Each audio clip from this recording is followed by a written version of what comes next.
السلام عليكم ورحمة الله وبركاته. أعزائي المشاهدين والمتابعين، أهلا بكم في حلقة جديدة من حلقات الكرة مع العمدة.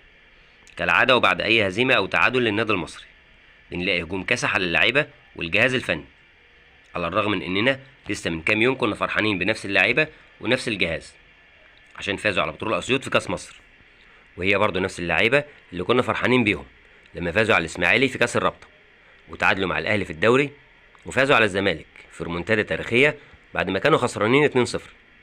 يبقى يا ترى العيب في مين؟ ومين المسؤول عن حرق دم جمهورنا كل شويه؟ المسؤول الحقيقي بصراحه هو اتحاد الكره ورابطه الانديه. ليه بقى؟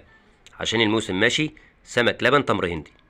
امبارح نلعب كاس مصر، والنهارده نلعب الدوري، وبعده نلعب كاس الرابطه. ايه الهرجله واللخبطه دي؟ المدربين تشتغل ازاي مع اللعيبه؟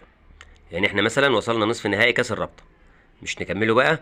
لا، دخلنا على دور ال 32 في كاس مصر، والحمد لله وصلنا دور ال 16. مش نكمله بقى؟ لا، رجعنا للدوري. طب ما نكمل يا جماعه الماتشين اللي فاضلين في كاس الرابطه عشان الفرق تحافظ على تركيزها.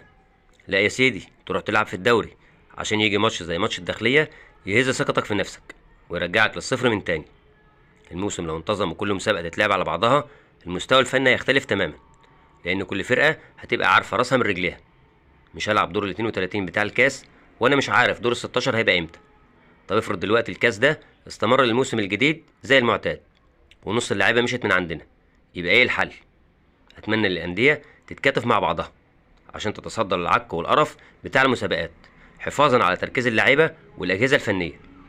اعزائي المشاهدين والمتابعين، الى اللقاء في حلقه جديده من حلقات الكره مع العمده. ما تنسوش تعملوا لايك للفيديو واشتراك في القناه. دمتم في رعايه الله.